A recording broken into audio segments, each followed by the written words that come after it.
Hello and welcome to Call of the Wild Outdoors live show. It's Thursday, June 22nd, 2023. And we will start with the fishing report, which isn't the greatest in the world. And I am going to, out of respect for the guys fishing the tournament this weekend in the Triport Salmon Tournament out of Manistee, Arcadia and Onekama, I'm not going to give any fishing reports between their fishing zones, which would be the North Ludington Pierhead and the South Frankfort Pierhead. Okay, so the north of Frankfort, lake trout. There is a few salmon out there. They got scattered. We had some cold water blow in last Saturday. The water was up to 56. I was out Tuesday. We had north winds come in, even with these 90-degree days, and water temperature is down to 42. I haven't been out in the last 2 days, but I'm sure it hasn't changed much. It was a north wind again today. It was a north wind yesterday, so we'll get that cold weather or cold water blown out of here, and then we'll have fish. There is a lot of alewives inside the pier heads. I did graph what appeared to be some salmon in the canal and in Betsy Lake. Wouldn't surprise me if there's a few salmon and steelhead in there chasing the alewives. Good evening, Pat. How'd your week go? Now, I did notice they are getting a few salmon out of Manistee. I'm not going to go any further than that. That just started in the last day or two. South of the Ludington Pierhead, they're getting a mixed bag of a few lake trout, some salmon. I haven't heard of any coho showing up yet. Wisconsin, still on fire, um, catching salmon all the lake shore of Wisconsin, all the way up into the Upper Peninsula, as far over as at least Manistee. Um, Lots of lake trout and salmon being caught up there. And we just need some of that warmer water to blow down this way and bring in the bait fish, and the fishing will be really good. So, inland fishing has been typical of Michigan. Lots of bluegills, perch, bass, pike. Just hit your favorite lake. I'm sure they're catching them.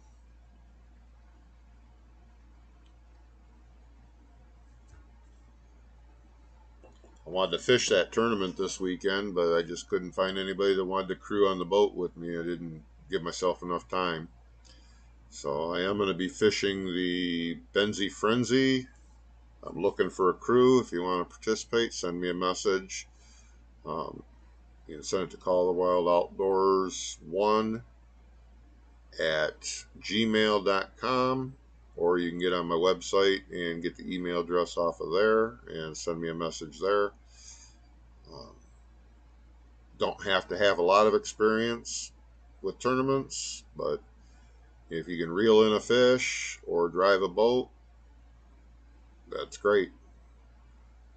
I'm looking for at least 2 to 3 other guys.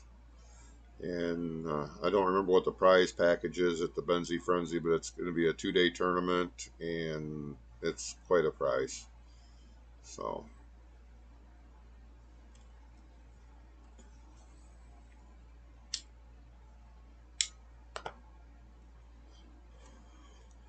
and there'll be some little tournaments that I'll be participating in. I wanted to fish the Father's Day tournament, and once again, couldn't find anybody to fish. Everybody was busy. I didn't find out about the tournament until Friday night last weekend, and it just wasn't enough time to find anybody that wanted to fish. But that marina does hold quite a few of these little 5 and 6 hour tournaments. So I got on their hit list, so I should know at least a week in advance, if not more, in the future. So if anybody at all is interested, you know, help share the cost of gas and the tournament entry fee. You'll get an equal portion of the winnings, and have a good time out there. I've got the boat. I've got all the gear. Of course, if you want to fish with me and you have a special lure that you want to fish with, bring it. I can technically fish these tournaments alone, but dragging 3 rods when everybody else is dragging 9 to 15 of them, it puts me at a severe disadvantage. Because a lot of these tournaments, you weigh your 5 biggest fish, and with me, that's a limit. If I have 3 or 4 guys out there, we can catch everybody's limit, and then just sort out which ones are the biggest and weigh those ones in. So,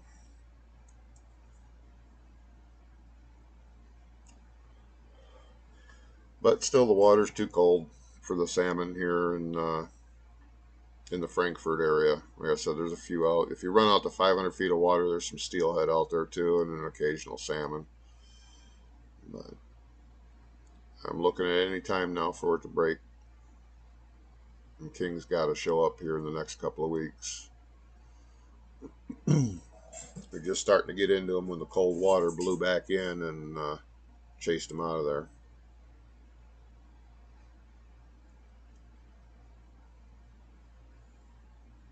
And it's by Benzie Frenzy time, I might even have the 28.5-foot slick craft called Feelin' Naughty on the water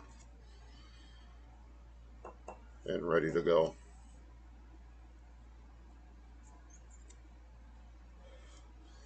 So did you make it out fishing at all this week, Pat?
Probably gonna be updating the website this weekend, and I'm putting together a video of the last 3 or 4 times I've been out on the boat, gone up to Manitou Island. Um, I've hit some really calm days out there, and some not so calm days like Tuesday. It was a bit rough, but I'm gonna throw it all onto a video and do some editing and just put it on there. See what happens with it. Then I'll be getting out fishing again this weekend at some point. Evening fishing for sure, but I might do a morning fish one of the days. So, got some new flies I tied up that I want to try, and if they do some damage, then I'll put them up for sale as well. So I'm aching to try out one of the glow in the dark flies that I did. And try that out after dark, see what happens.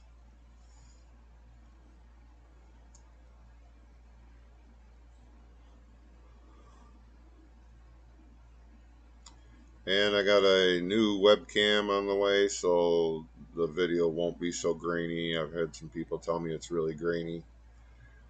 And see if I can't make these live shows a little clearer.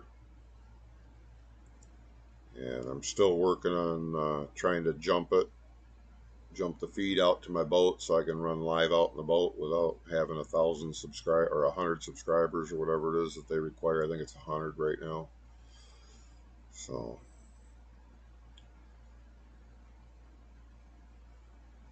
and then I can go live with the fishing trips and especially battling out a fish.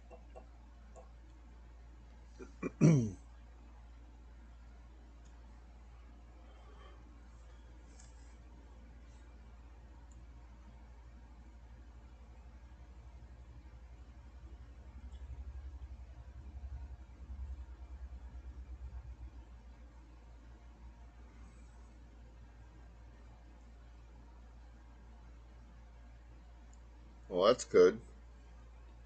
Couldn't get it much over plain. It's got new spark plugs in it.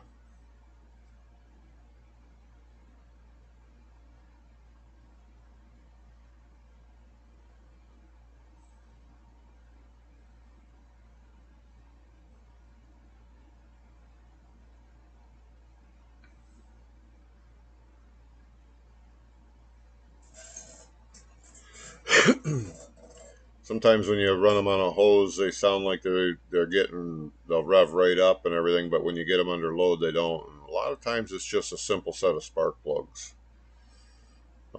If the spark plugs don't do it, then your carbs need cleaning.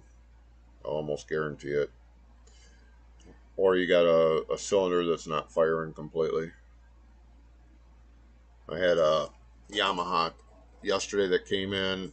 It's been sitting for 3 years. Mice got in it and they chewed one of the coil wires, and so it's a 3 cylinder. It was only hitting on two. She'd rev right up, but she just was vibrating before I realized that the coil wasn't firing. And I says, something ain't right. Well, got these special pliers that my coworker has, and had him pop the caps off, and the middle cylinder was not firing at all. And that's when I started looking and found the chewed off wire right at the coil. So we put a new coil in her today and fired her up, and the vibration's gone. Revs up a little easier, a little quicker. But it's hard when you don't have a test tank or you're not in the water and you're just firing her up on a hose. It's hard to pick up little problems like that. But if it's a 2 cycle engine, I think last week you said it was, you should put new plugs in it every spring.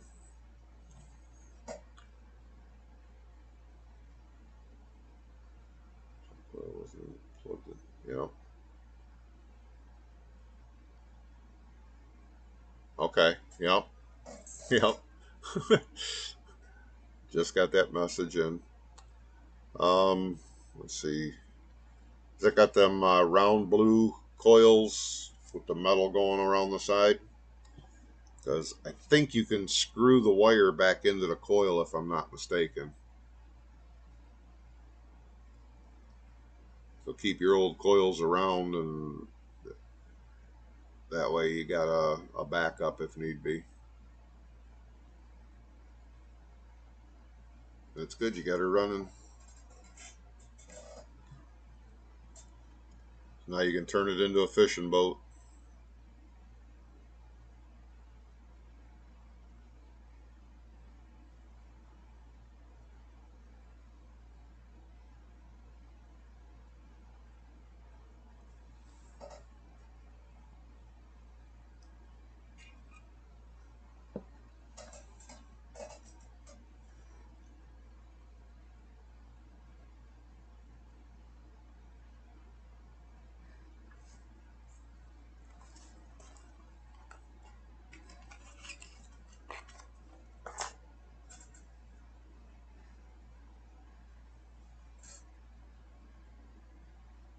Okay. Yep. Yep. That happens. Sometimes some coils go dead.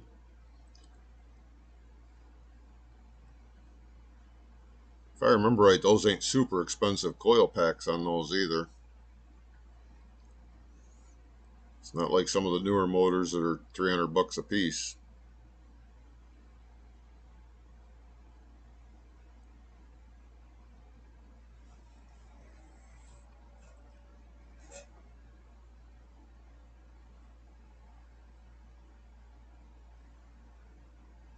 Yeah, see, you can't beat that.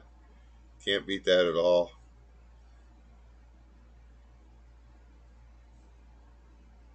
Yeah, for $20 a piece, I wouldn't even play with it either.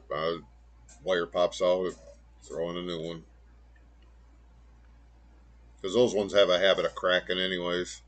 And it's always against the engine where you can't see it till you pull it off. Sometimes you can hear it arcing, though. You get back in there and you hear the tick, tick, tick, tick, tick. Just don't want, when you're hearing noises like that, don't touch none of the coils. It'll be a shocking experience.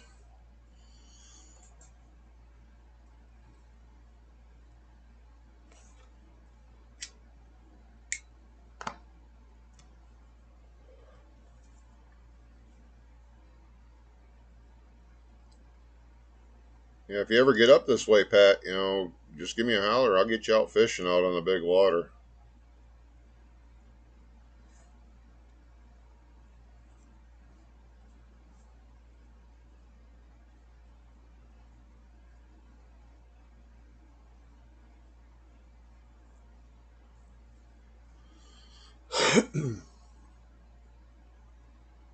Like I said, I'm always looking for somebody to go out there fishing with me.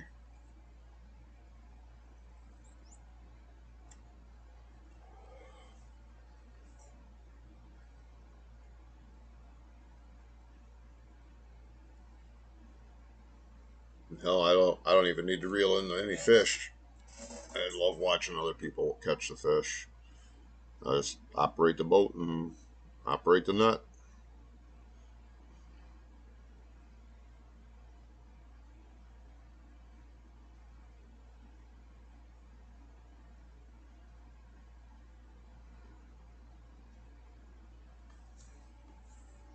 If I remember right, you said that boat was aluminum, right?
Or fiberglass.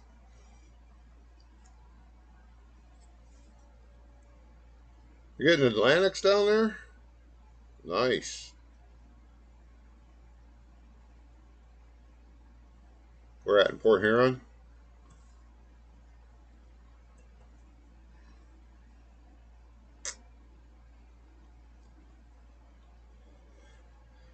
I need to get my 14-foot boat home and get it fixed up again, and I can come down there and do some walleye chugging and stuff like that. I used to fish St. Clair River a lot and Lake St. Clair.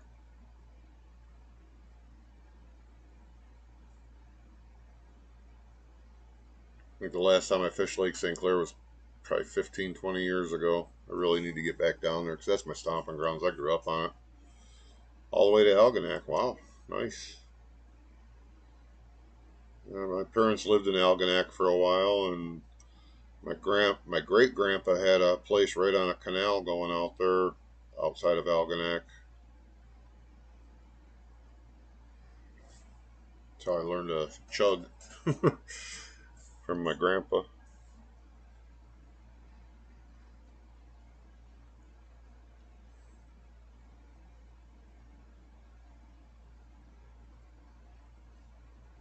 See, they only when I was living down that way. They only used to have salmon in the river for a couple of weeks each year in the spring. That was usually when the smelt run was happening too.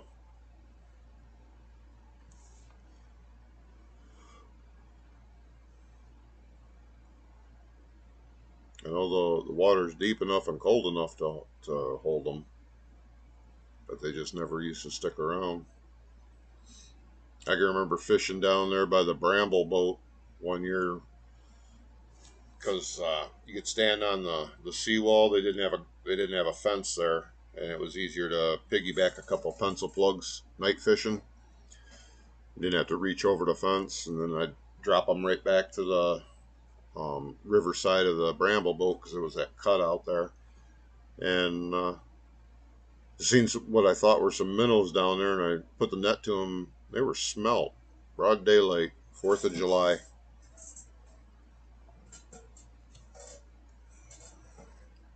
So I ended up getting about 35 or 40, even though I don't think at the time it was legal. I was 17. I didn't always follow the law.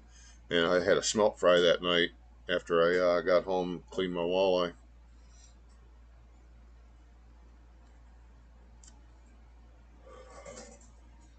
That was a year we couldn't smelt dip there because of the ice jams.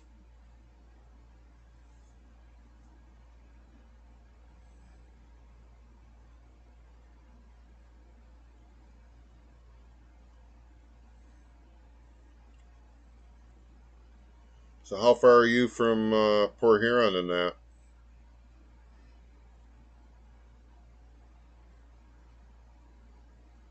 Because they're smoking the walleye down there too, or at least the report I got they are.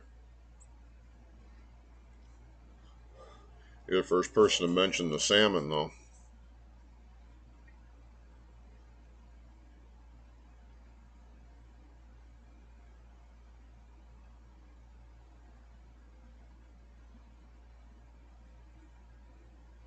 Okay. I used to live in Emily City too, and that was always, I think, 35 to 40 minutes to the river. Jump on 69 and come right over. It was 33 miles on 69, but once you got off,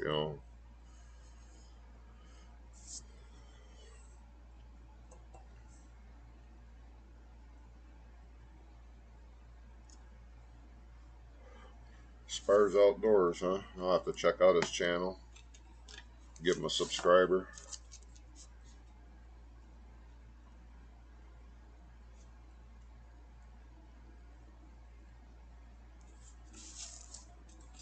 I'm sure he won't mind getting another subscriber.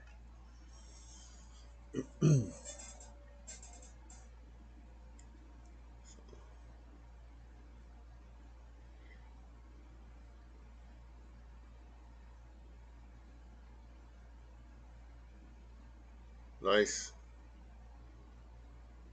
I start getting a few more people watching the live feed, and I'll start doing giveaways.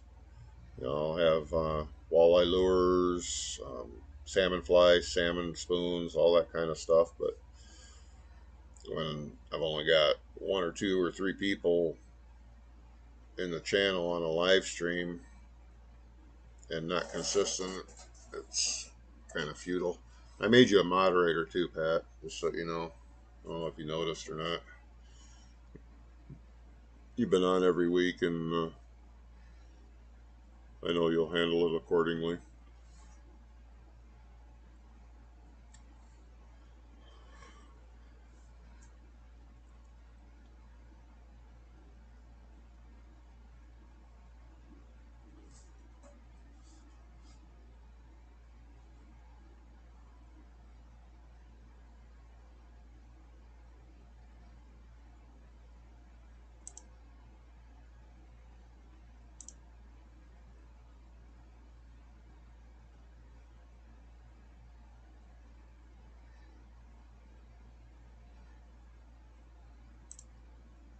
So it says I got an excellent connection, but there is a delay.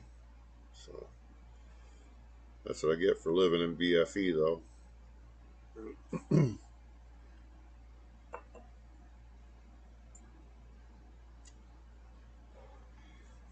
want to be starting up another fishing contest here shortly. Haven't quite figured out all the gists of it yet, but we'll definitely be starting another one here shortly.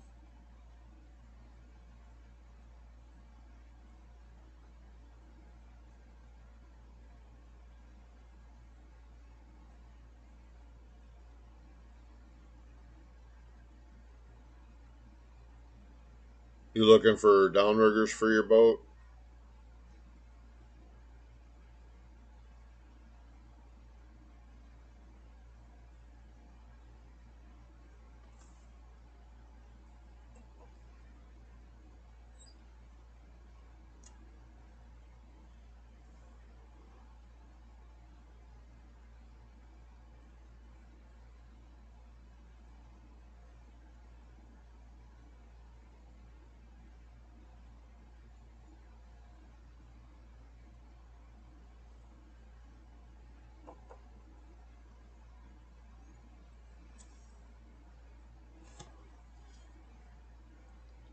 I'll definitely let everybody know when the salmon are in up here. I said if that north wind turns around, we start getting a south wind and get a little bit of warmer water in here, the fish are going to be coming with it. But they are getting some big lake trout out there. A lot of 14-pound plus fish are out there this year. At tournament last week, I seen so many big lake trout caught. There's one that made my 21-pounder look like a ding minnow. That was just a beefy fish.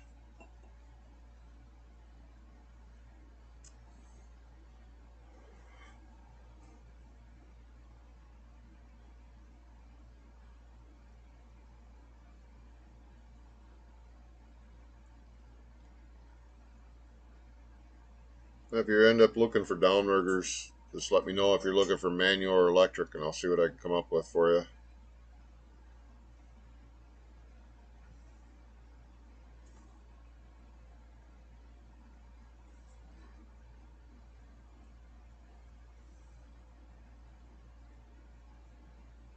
Oh no, that's a good buy. That's a good buy. Yep. Manuals are a good way to get out there.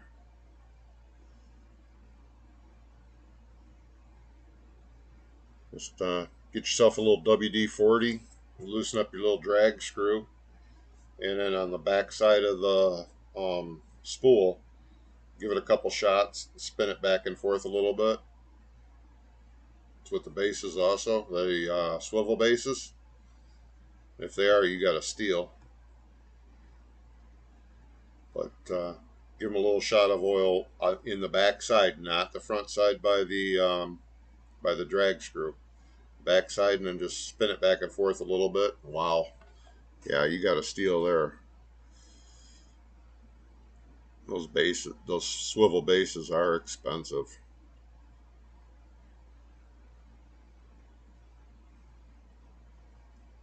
Yeah, like I said, a little WD-40 or pop the spool right off and clean up that spool because they'll get sticky, and then they crank kind of hard. But with the big johns, at least that's an easy fix. You can even do that out on the water.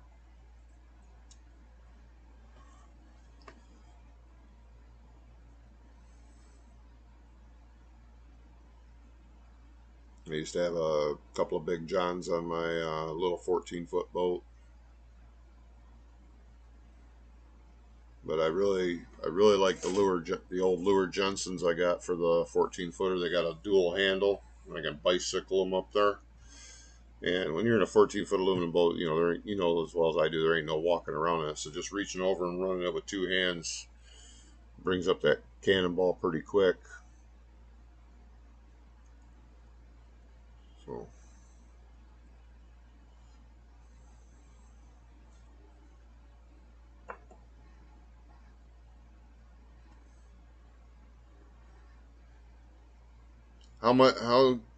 how much weight you looking to have? So I believe I've got 8-pound, 10-pound, or it's 10 and 12 and 15-pound cannonball molds. So if I've got the eyelets. If you come up with some lead, I'll make them for you. That's not a problem. It'd be a lot cheaper than buying them. I can also make 1 and 2-pounders. I got the molds for those, but they're not much good on a cannonball unless you're fishing like Platte Bay in August and you're only going 25 or 30 feet down. They work good for that, trolling a 1.9 to 2.1.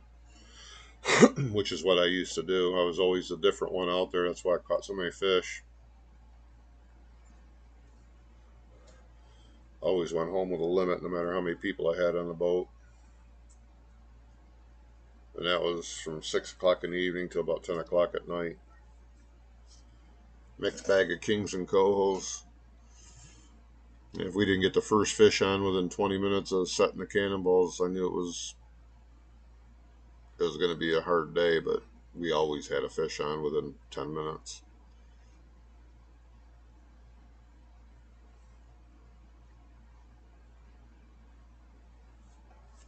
It's just so hard to get the big boat into that little bay because it's treacherous. There's a lot of rocks and stuff you got to go around. You almost got to come in from like 3 miles out and come straight into the river to avoid the big rocks.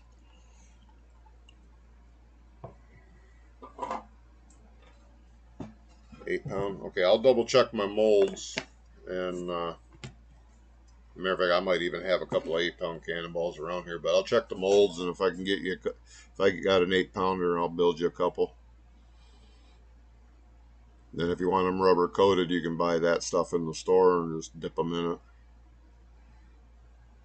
Or you can just do like I do. I usually just paint them black, or some people like to go green or orange or anything. I just go black.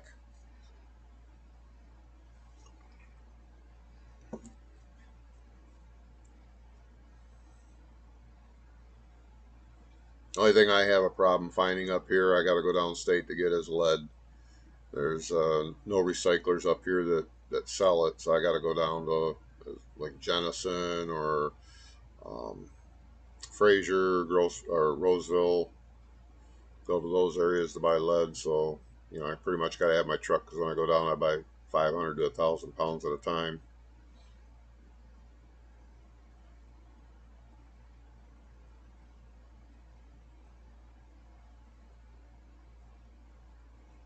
But the price they're getting for cannonballs now at the store is just ridiculous. I think they'll seen a 10 pounder for like $45 or something like that. It was just nuts. And even at retail cost of lead, online, which is like $2.25 a pound, you're still only talking $25 for a 10 pound cannonball.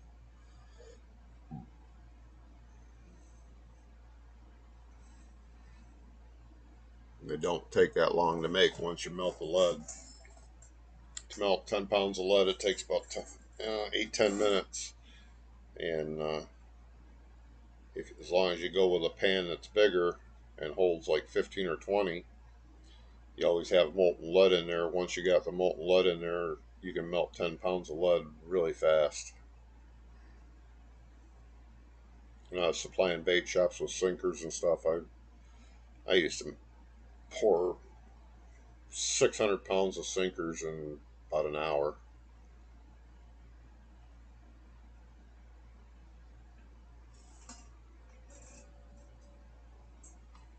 Yeah, maybe it was 2 hours. Yeah, I used to pay like 30 cents a pound for it back in the day, but I think the last place that I went and got some, I paid $1.45 or something. And then I found some for, I think it was $1.50 a pound, but I wasn't able to get down and get it. That was just a couple months ago.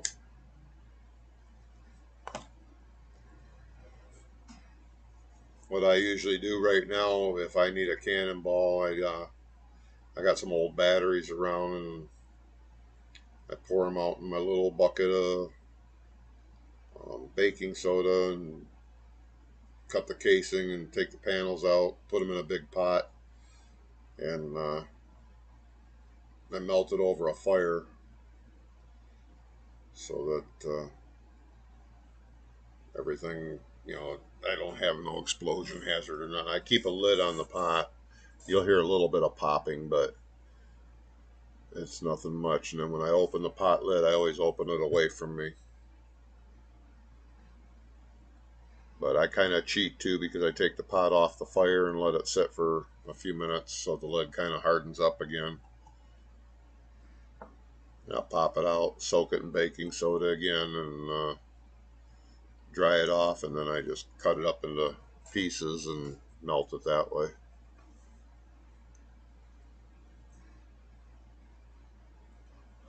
I've heard of guys blowing themselves up though, messing with batteries. Definitely got to be careful with it.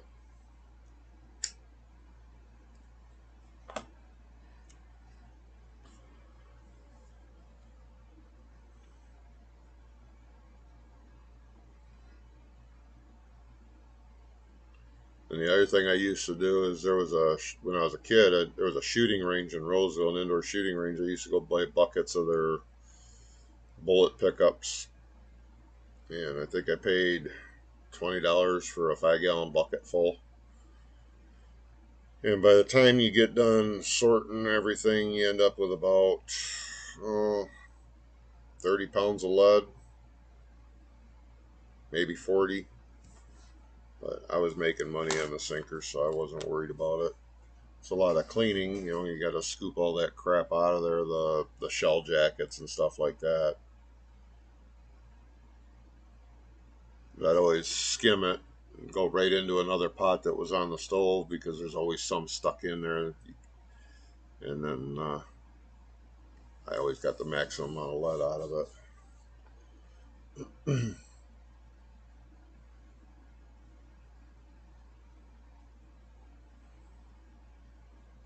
I'll be making some jigs here shortly, the next couple days.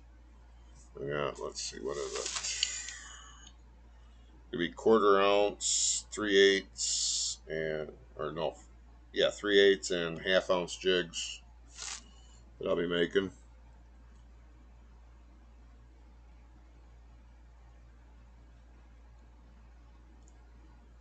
Okay. Thanks for letting me know about that. I'll see if I can figure out what the problem is. It says I got an excellent connection here, but that could be through Yahoo or something. I'll do some investigating. You have a good week too, and I'm gonna go ahead and cut this down anyways. And good luck fishing if you make it out this week. And like I said, if you have any questions or anything that you need some technical advice on the boat motor, just send me an email. I am a certified master marine mechanic, so